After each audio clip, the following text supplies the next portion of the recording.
विद्महे वासुदेवाय धीमहि तन्नो विष्णु प्रचोदयात्। ओम सहना भवतु सहनौ भुनक्तु सह वीर्यं करवावहै तेजस्विनावधीतमस्तु मा विद्विषावहै। ओम शांति शांति शांति।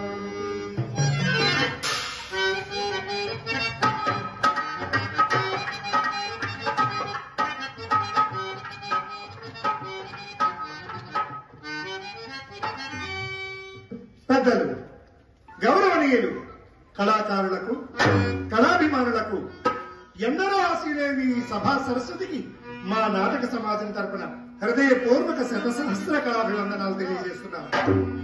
రాజపాలెంలో గోడా సమేత శ్రీ వెంకటేశ్వర స్వామి వారి ఆలయ ప్రాంగణంలో పొట్టూరు వెంకట సుబ్బారావు గారి సారథ్యంలో సంక్రాంతిని పురస్కరించుకొని మీ అందరి వినోదార్థం ఇక్కడ ఏర్పాటు చేసినటువంటి హాస్యపద సందేశాత్మక వ్యభిచార నిర్మూలన సాంఘిక పద్య నాటకం చింతామణి. రచన మహాకవి కాళకూరి నారాయణరావు గారు.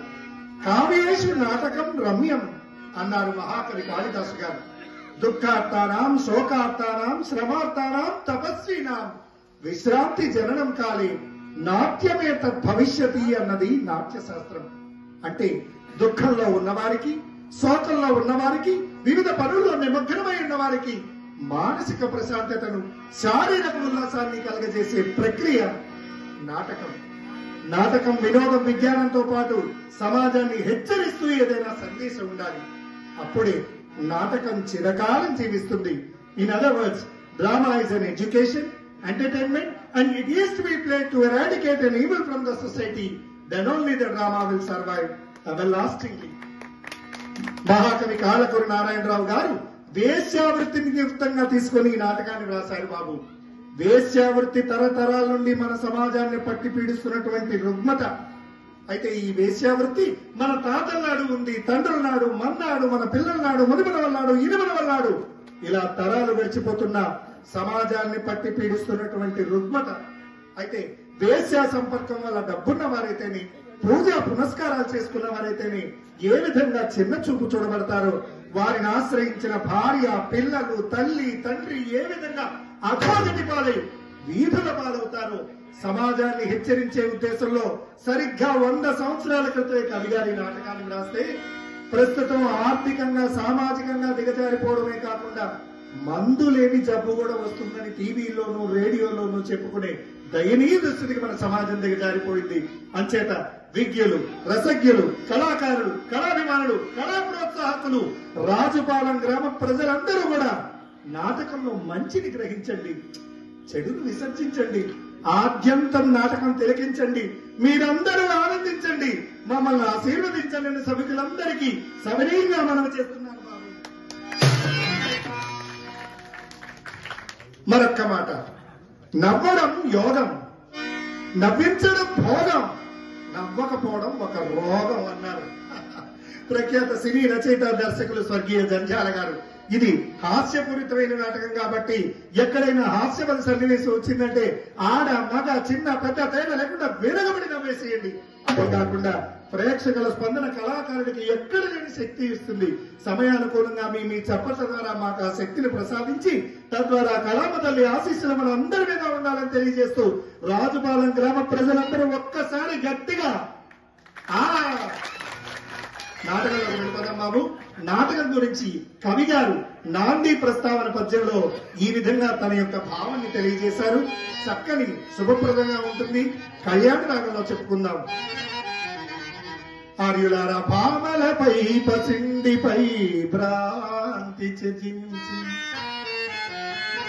పామలపై పసిండిపై భ్రాంతి త్యజించి విశుద్ధ తత్వబోధామృతము చెరుచు సజ్జన స్తోమముల కృపాజలధి గోగజేసి భరించు భక్త చింతామణి అయిన ఈశ్వరుండు ఉదారమతి చేర్చు మిమ్ములన్ ఆ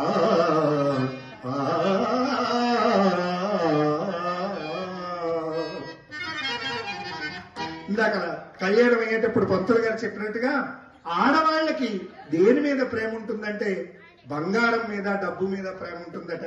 అలాగే మగవాళ్ళకి ఎవరి మీద ప్రేమ ఉంటుందంటే ఆడవాళ్ల మీదే ఉంటుందట. అయితే ఈ ఆడవాళ్లు డబ్బు, బంగారం ఇదేమీ శాశ్వతం కాదు. చక్కగా శ్రీమన్నారాయణ ధ్యానించుకోవాలని తెలియజేసే ఇతివృత్తమే ఈ నాటకం. ఆద్యంతం తిలకించండి. ఈ 4 విషయాలు నాకు చెప్పేందుకు అవకాశం కల్పించినటువంటి అందరికీ, కళాకారులందరికీ ధన్యవాదాలు తెలియజేస్తూ ఈ నాటకాన్ని రేసు గుర్రంలో నడిపించడానికి గురువు గారు కొమ్మూరు నాగేశ్వరరావు గారు, అలాగే హరిప్రసాద్ గారు, మోహన్ గారు, వీళ్ళందరూ కూడా లేకపోతే మేము అసలు కనిపించం. వారికి కూడా ధన్యవాదాలు తెలియజేస్తూ నాటకంలో వెళ్ళిపోతాం. బాబు, నాటకంలో నా పాత్ర పేరు శ్రీహరి. ఊర్లో ధనవంతుల దగ్గర డబ్బంతా దోచుకోవడమే నా పని. మా పెద్దమ్మాయి చింతామణి మంచి వయసులో ఉంది బాబు. సంగీతంలోనూ సాహిత్యంలోనూ బోరెడంత ప్రావీణ్యం సంపాదించింది. ఇకపోతే మా చిన్నమ్మాయి చిత్రవట్టి వెర్రి బాబులది. ఈ రోజు మహాపర్వదినం కృష్ణాష్టమి. ఈ కృష్ణాష్టమి నాడు ఓం నమ శివాయ అని కాలి గచ్చి కట్టిన నాటి మొదలు నేటి వరకు నేనే నాట్యం చేసేదాన్ని బాబు. కానీ ఏం చెప్పమంటారు, వయసు ఉడిగిపోయింది, అడుగులు తడబడుతుంది, తాళం తప్పుతుంది.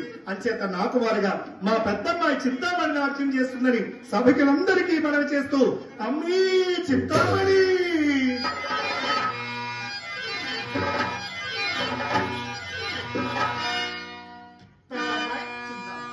చూడమ్మా, పెద్దలందరి ఆశీర్వాదం కోరుతున్న నాట్యం చేయమ్మా నా బంగారు తల్లి. అలాగేనమ్మా.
When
నా తల్లి ఆరంగేట్రంలోనే అదరు కొట్టేశావే తల్లి. అమ్మా అమ్మా, ఇందాక వచ్చారే ఆ. వారెవరమ్మా? అమ్మా ఇప్పుడు వచ్చి వెళ్లిన వారు ఆలయ ధర్మకర్త గారి అబ్బాయి వాసుదేవమూర్తి గారి కుమారుడు బిల్వమంగళమూర్తి. అబ్బా చాలా అందంగా ఉన్నాడు కదమ్మా. ఏమ్మా అంత బాగా నచ్చాడు? అవునమ్మా, చాలా ఒక చాలా అందమైన- నచ్చాడు. నిజమా? ఒక్క అందమైన ఏటవతల కర్మాగారాలు, కార్యస్థానాలు, మేడలు, మిద్దెలు, అబ్బా బోలినంత డబ్బు. నిజంగానమ్మా? అయితేనే నీ కంట్లో పడ్డాడు కదా, ఇక నా పంట పండి అతగాడి పని గోవిందా.